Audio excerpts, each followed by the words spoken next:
आप सबका हमारी इस नई वीडियो में। ठीक है, तो मैं आपको सिंपल सेंटेंस बनाने की 3 जो विधि होती है मैं ऑलरेडी आपको बता चुका हूं। ठीक है, आज हम जो उसका 4th नंबर टाइप होता है simple sentence by using nominative absolute, आज हम उसके बारे में थोड़ा आपको बताएंगे। ठीक है, आपने शायद ऐसा कभी इससे पहले कभी पढ़ा ही होगा ऐसा। ठीक है, तो हम लोग देखेंगे कि नॉमिनेटिव एब्सोल्यूट होता क्या है। सबसे पहले इसमें 2 शब्द लिखे हुए हैं। सबसे पहले क्या लिखा है?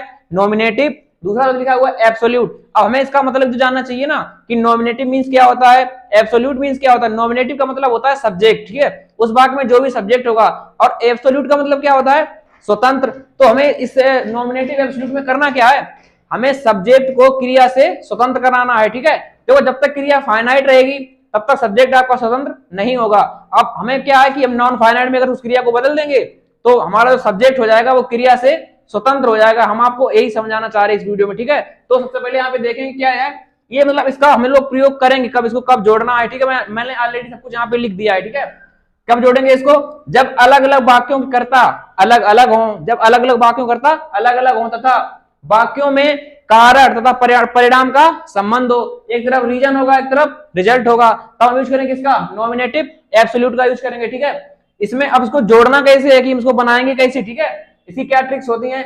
जो कार्य पहले समाप्त हो या जो कारण बताए, जो काम पहले समाप्त होगा या जो रीजन बताए, कारण बताए, उसको हम क्या करेंगे? उसको नॉमिनेटिव एब्सोल्यूट में बदल देंगे। ठीक है, अब नोट पॉइंट नंबर यहाँ पे कुछ नोट इंपॉर्टेंट पॉइंट लिखे हुए हैं, जैसे कि इज, एम, आर, बाज, बर का जो पार्टिसिपल बनता है वो बीइंग के प्रयोग से बनता है, क्योंकि ये सभी बी फॉर्म होती हैं। और पार्टिसिपल का मतलब क्या है? ING form, present participle. ठीक है, अगला क्वेश्चन देखेंगे यहाँ पे नोट्स में क्या लिखा हुआ है कि जब एक्टिव वॉइस में किसी सेंटेंस को बनाएंगे, एक्टिव वॉइस में क्या लिखेंगे? हैविंग प्लस मैन वर्ब की थर्ड फॉर्म। ठीक है, इसके बाद पैसिव वॉइस में क्या नियम होता है?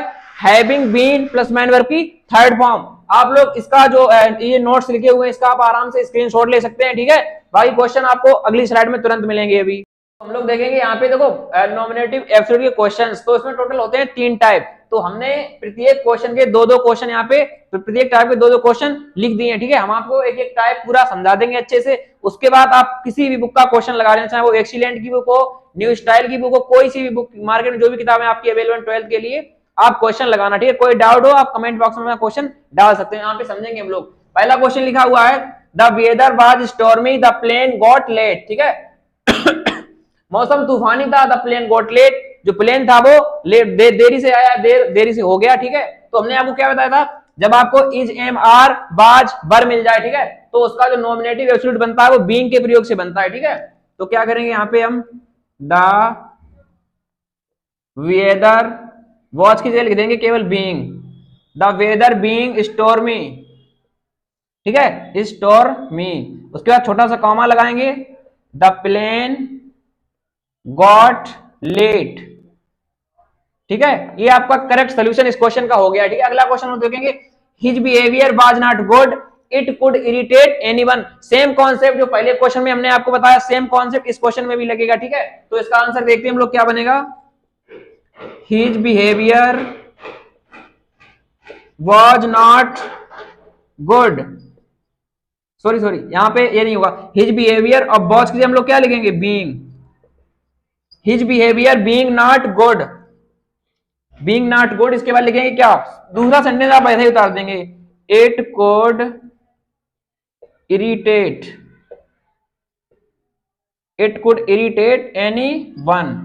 ठीक है, आपका पहला टाइप आपका कंप्लीट हो गया। ठीक है, इसमें दूसरा टाइप क्या है? हमने आपको बताया था जब सेंटेंस एक्टिव वॉइस में हो, ठीक है, तो कैसे बनाएंगे? हैविंग प्लस मैन वर्ब की थर्ड फॉर्म। तो यहाँ पे सेंटेंस एक्टिव वॉइस में लिखा हुआ है, सबसे पहले लिखेंगे द सन हैविंग। अब हैविंग के बाद आती है आपकी थर्ड फॉर्म, हैविंग के बाद थर्ड फॉर्म। देखो रोज सेकेंड फॉर्म है, राइज, रोज, राइजन तो हो जाएगा यहाँ पे क्या? Risen. The sun having risen, the fog disappeared, the fog disappeared. यही सेम कॉन्सेप्ट आपका इस क्वेश्चन में भी लगेगा। ठीक है, तो यही कॉन्सेप्ट इसमें भी अप्लाई कीजिए आप लोग, हो जाएगा द सन हैविंग सेट, क्योंकि सेट की तीनों फॉर्म्स एक ही होती हैं, सेट, सेट, सेट। ठीक है, उसके बाद कॉमा लगा के लिखेंगे हम लोग the stars came, the stars came in the sky. आशा करता हूं कि आपको ये क्वेश्चन बहुत अच्छे समझ में आए होंगे। ठीक है, आप लोग इसका स्क्रीनशॉट यहां तक ले सकते हैं। ठीक है, अगला टाइप जो क्वेश्चन है वो अगली साइड में आपको तुरंत मिलेगा अभी। तो हम लोग देखते हैं अगला टाइप क्या है कि हमने आपको बताया था जब सेंटेंस आपका पैसिव वॉइस में होगा तो उसमें क्या करना पड़ेगा, having been plus main verb की थर्ड फॉर्म। तो आप एक क्वेश्चन पढ़ के देखिए, लिखा है the letter was written he posted it at once. देखो is am are was verb के बाद अगर आपको मिल जाए थर्ड फॉर्म तो वो सेंटेंस जो लिखा होता है वो हमेशा पैसिव वॉइस में होता है। ठीक है, तो इसको कैसे बनाएंगे, हम लोग लिखेंगे द लेटर।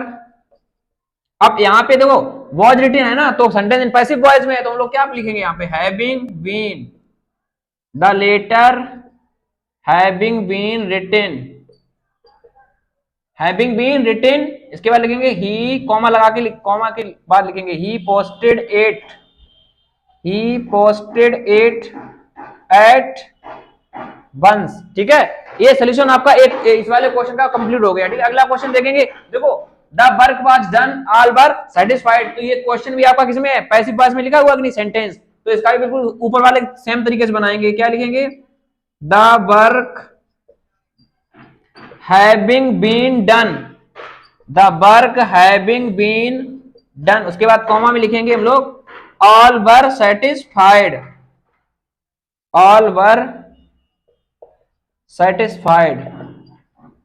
ठीक है, हमने आपको आज का ये जितना सेशन था आपका simple sentence by using nominative absolute के द्वारा बहुत ही अच्छे से हमने इसको कवर करवाया आपका। ठीक है, अब भी अगर आपका कोई डाउट बचता है आप कमेंट बॉक्स में क्वेश्चन छोड़ सकते हैं। दूसरी बात क्या है कि यहाँ पे क्वेश्चन आपको एक होमवर्क के लिए मिल रहा है। ठीक है, इस क्वेश्चन का सोल्यूशन आप कमेंट बॉक्स में डालना, अगर सही होगा तो आप लोग खुद देख लेना, नहीं तो मैं खुद इसका सोल्यूशन सेंड कर दूंगा। ठीक है, वेट करिए हमारी अगली वीडियो का।